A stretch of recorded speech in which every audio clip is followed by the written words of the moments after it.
étudiants, dont plusieurs aux mains liées, ont été escortés jusque dans un autobus du RTC, puis transportés au poste de police. Il s'agit de la manifestation la plus mouvementée à Québec depuis le début de la guerre.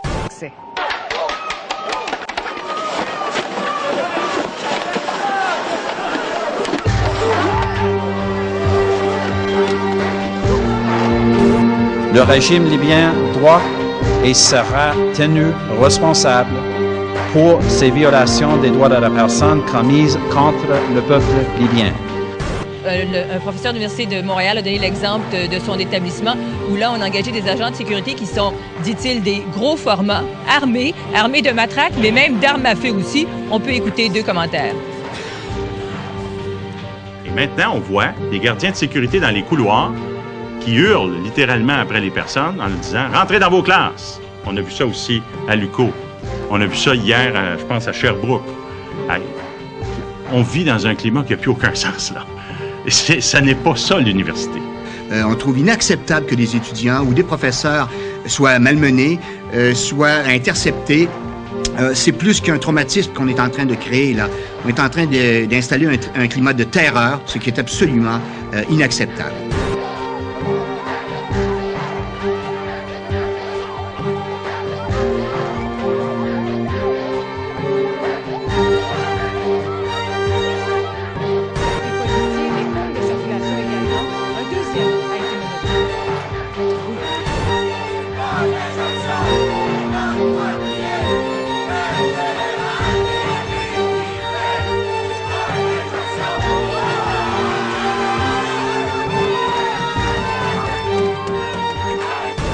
La communauté internationale ne tolérera pas que le régime libyen viole de façon flagrante les droits de sa population et assurera que ces exactions aient des conséquences graves.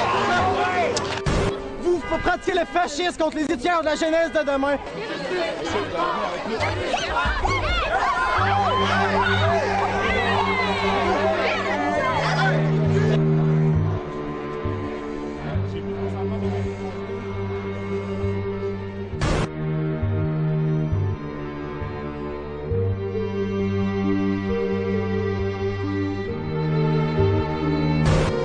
Nous demandons au Conseil de sécurité des Nations unies de référer la situation en Libye à la Cour pénale internationale. Ceux qui sont responsables d'avoir ordonné et exécuté ces atrocités contre le peuple libyen doivent en être tenus responsables.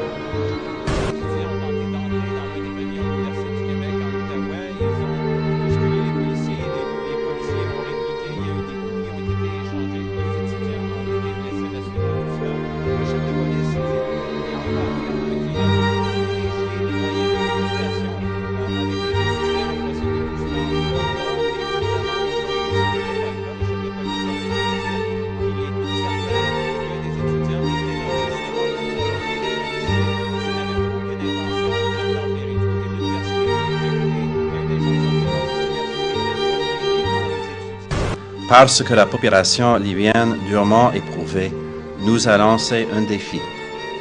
Est-ce que nous croyons en la liberté ou nous ne faisons que dire croire en la liberté? C'est devant la tour de la banque CIBC rue Sherbrooke que les choses se sont corsées. Les manifestants bloquaient tous les accès.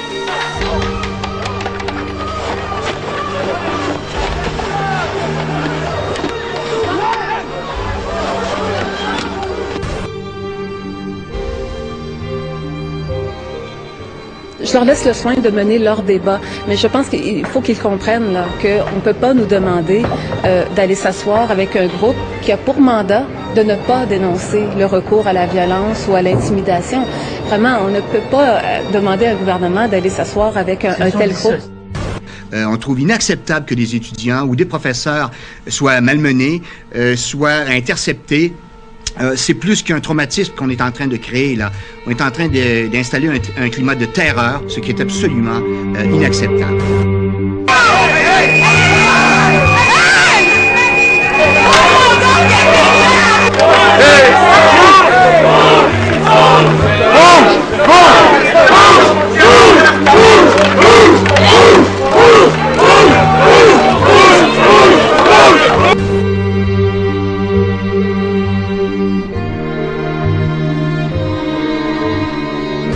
citoyens innocents, des citoyens de son propre pays, constitue une incroyable violation des droits de la personne et doit engendrer des conséquences sérieuses.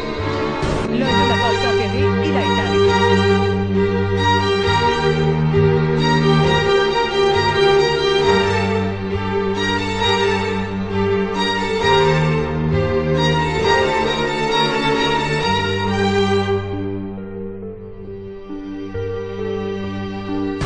Les actes du régime libyen pour le gouvernement du Canada et en fait pour l'ensemble de la communauté internationale sont atroces.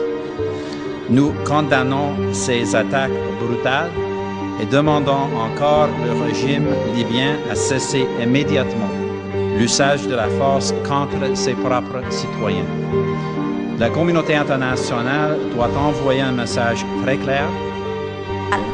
Mais le problème, c'est que les policiers, selon moi, protéger et servir, c'est rendu protéger et servir ceux qui ont les moyens de se le permettre. Je veux pas qu'on fasse mal à mes étudiants.